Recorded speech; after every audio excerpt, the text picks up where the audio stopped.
students. Today we will start second chapter of English in textbook Shah Abdul Latif. As we have been reading about this Sufi saint almost in every standard, today we again recall and learn more about him. So here we go. Islam is a religion of peace. God sent the Prophet as a blessing to mankind. He won people's heart by his kind nature and the gentle way. His noble example was followed by many of his followers in all ages all over the world.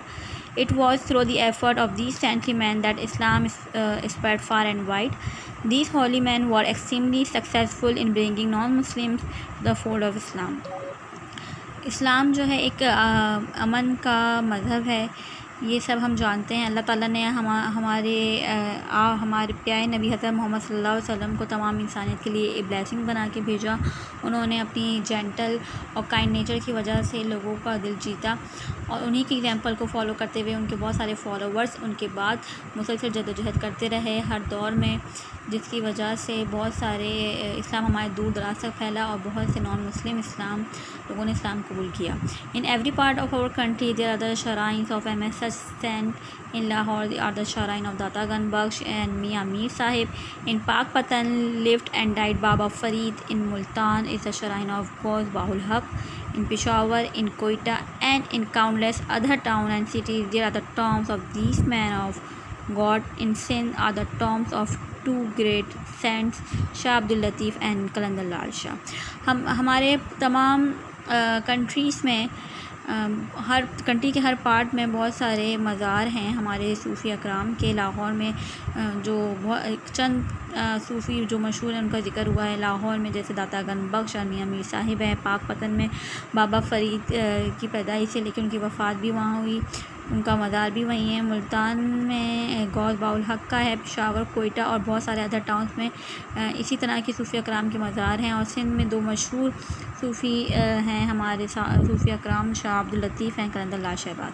The great saint Shah Abdul Latif, who is lovingly called Lal Latif by his devotees, was born in 1102 Hijra in a small village called Hala Haveli. The good Mughal Emperor Aurangzeb then ruled the country. Shah Abdul Latif and sister migrated to Sindh during the days of Tamerlane. They had come from Hijrat. Sindh was then a center of Muslim culture, and Shah Abdul Latif and sister liked it so much that they decided to make it their home, but no one would have remembered their names or learned about them if many centuries later one of their descendants, Sayyid Habib Shah, had not been blessed with a son who grew up to be a Saint Lal Latif. इस para में उन्होंने बताया कि शाह लतीफ़ जो हैं great Shah जो हमारे सूफ़ी हैं शाह लतीफ़, उनको मोहब्बत से उनके अक़ीदतमंद लाल लतीफ़ के नाम से पुकारते थे और उनकी पैदाइश 1102 हिजरा में एक छोटे से गांव हाला हवेली में हुई। उस वक्त मुग़ल एम्परर का दौर था। उस वक्त शाह अब्दुल लतीफ़ के जो आबा अजदाद थे वो माइग्रेट करके सिंध में आए जब टैमरलैन का दौर था। जो मिलिट्री लीडर थे हमारे, ठीक है, मिलिट्री लीडर जो थे टैमरलैन, उनका दौर था। उस वक्त शाह लतीफ़ के आबा अजदाद सिंध में हिजरत करके आए और उन्होंने देखा कि उस वक्त जो सिंध जो है बहुत अच्छा मुस्लिम कल्चर बना हुआ था, तो वो बहुत अट्रैक्ट हुए उससे और उन्होंने सोचा कि हम अपनी बाकी की लाइफ यहीं सेट करेंगे, तो वो सिंध में रुक गए, ठीक है। और फिर कुछ सालों बाद उन्होंने इसमें बताया कि अगर कुछ सालों बाद उनके जो बेटे हैं सैयद शाह, अगर वो उनके यहाँ अल्लाह ताला एक बेटा ना देता तो उनको याद करने वाला कोई ना होता। Shah Latif had a very sensitive mind. His heart was soon filled with the love of God. The beauty of nature aroused his feelings strongly. While he was only a boy, he started composing poetry. He was also keen on acquiring knowledge and grew up to be a scholar of Arabic and Persian. When he was 20, he married a noble and good lady. He showed great kindness and to his wife and lived at home for many years. His heart, however, turned more and more toward religion and devotion, and he felt restless in living a normal domestic life. ठीक है, शाह लतीफ़ जो है बहुत sensitive mind के थे और उनका जो दिल था वो खुदा की मोहब्बत से भरा हुआ था। जब वो छोटे थे तो उन्होंने ही पोइट्री लिखना, तहरीर करना शुरू कर दी थी और वो बहुत ही नॉलेजेबल इंसान थे। बड़े होते ही उन्होंने जो है वो स्कॉलर बनकर अरेबिक और पर्शियन के, और जब वो जस्ट 20 के थे तो उन्होंने एक बहुत ही नोबल और गुड लेडी से उनकी शादी भी हुई और उनके साथ वो बहुत ज़्यादा काइंड रहे और काफ़ी साल उनके साथ गुजारा। इसके बाद और उनका जिस तरह से उनकी उम्र बढ़ती गई, उनको बहुत ज़्यादा वक्त के साथ अपने रिलीजन मज़हब से अट्रैक्शन उनकी तरफ बढ़ती गई और उनकी अकीदतमंदी बढ़ती गई। When his father died, Shah Latif left his home and went to live on a mound at some distance from his village. A mound of sand is called Bhed in Sindh due to the fact that he lived on this mound for the rest of his life. Shah Latif came to known as the Saint of Bhed. To this day, he is famous all over the country as Shah Abdul Latif Bhittai और Shah Latif of the Mound. जब उनके father का इंतकाल हुआ तो उन्होंने घर छोड़ा और जाके एक करीबी गांव के करीब मिट्टी के टेले पे वो रहने लगे और सारी ज़िंदगी वहाँ गुजारी। इस मिट्टी के टेले को सिंधी में भिट कहते हैं। इसी वजह से उनको लोग भिटाई के नाम, सेंट ऑफ भिट और भिटाई के नाम से याद करते हैं। As the day passed, Latif's love of God grew more and more until he found pleasure only in devotion and spent most of his time in prayer and deep thinking. His spiritual power grew stronger with prayer and devotion, so much so that people began to attract toward him. Anyone who came to him was strongly impressed by his gentle ways, and his followers increased day by day. Close to the mound on which Lal Latif came to live is a natural lake. His poetry naturally loves the calm atmosphere. He would spend much of his time sitting on the bench of this lake. As he sat there, he prayed to God and sometimes composed verses in his praise. ठीक है, इस para में उन्होंने बताया कि जैसे ही दिन गुजरते गए, शाह लतीफ़ का जो मोहब्बत थी अपने खुदा से वो बढ़ती गई और वो एक वक्त ऐसा आया कि वो अपना सारा का सारा टाइम दुआ, इबादत और गहरी सोच में गुजारते थे। उनका जो रूहानियत है वो वक्त के साथ अकीदतमंदी बढ़ती गई उनकी, और लोग उनकी इस अकीदतमंदी को देखते हुए उनसे ज़्यादा अट्रैक्ट होते थे और इसी वजह से उनके फॉलोअर्स दिन ब दिन बढ़ते गए। जहाँ वो रह रहे थे, जिस टेले पे मिट्टी के उसी के करीब ही एक झील है जहाँ पे वो बैठ के काफ़ी टाइम अपना गुजारते थे और बैठ के दुआ करते थे और कुरान की आयतें भी पढ़ते थे। Shah Latif was not only a saint and a poet but also a musician. He found great comfort in music. His skill in this art enabled him to make many improvements and changes in the difficult music of his time. As in everything else, he loved simplicity in music and musical instruments. He did not agree with the idea that music should be difficult, so he made it simple. He also invented a simple musical instrument and called it tamburo. It was like an instrument used by Arab, but the number of strings was different. To this day, the tamburo is popular all over the Sindh. Old and young play it and sing the song of Latif to its simple but moving tunes. ठीक है, शाह लतीफ़ ना सिर्फ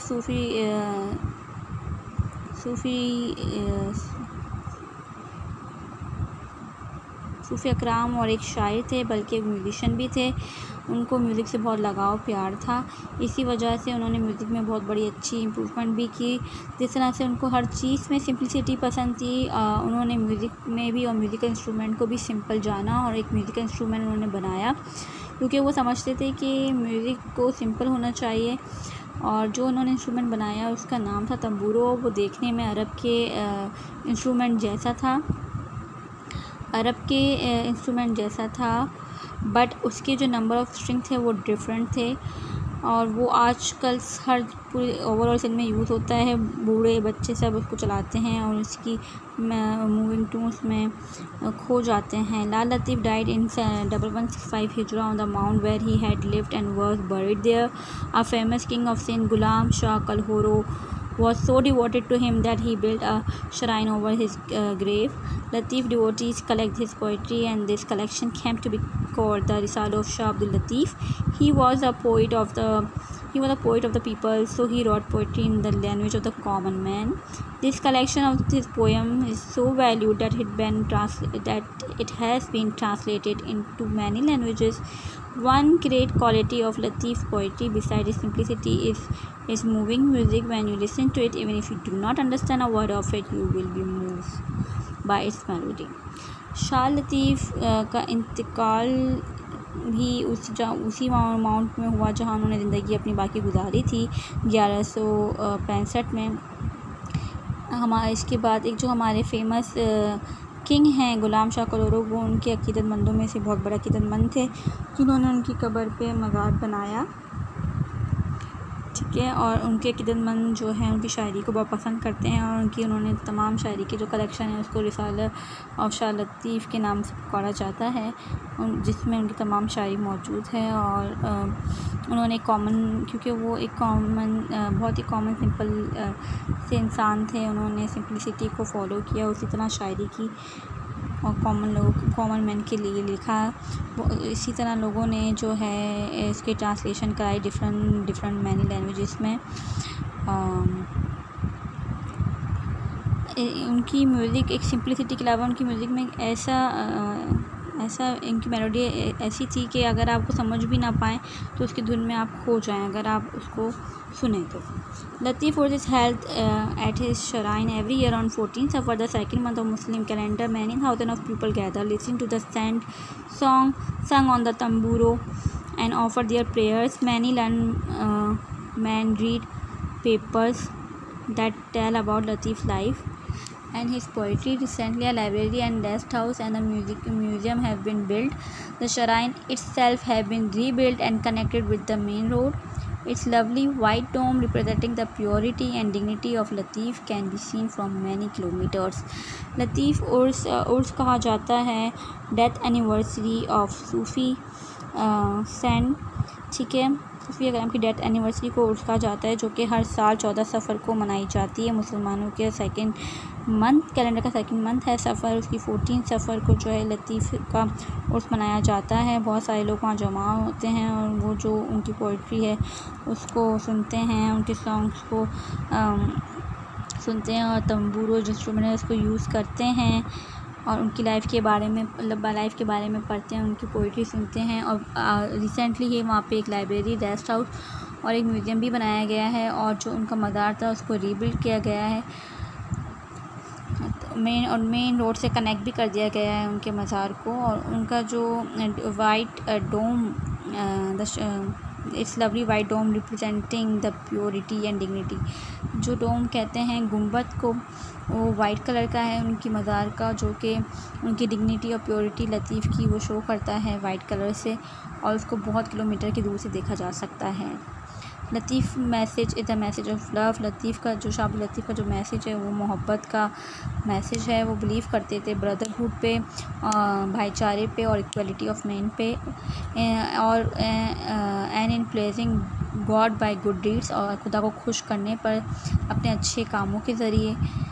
this according to him is a goal of life, उनके मुताबिक यही ज़िंदगी का गोल है, ठीक है। ये चैप्टर कंप्लीट हुआ है। अब ये चैप्टर आपको ग्रेड 9 के स्टूडेंट्स के लिए ये एक रिवीजन था, and for the student of grade 8 it's a new chapter, so read it once or twice, then ask me question if you have any query, ठीक है। इसके बाद मैं आपको सेपरेटली ग्रेड 8 को क्वेश्चन आंसर मार्क करवा दूँगी, बाकी ग्रेड 9 हम थर्ड चैप्टर की तरफ इंशाल्लाह मूव करेंगे। थैंक यू, अल्लाह हाफ़िज़।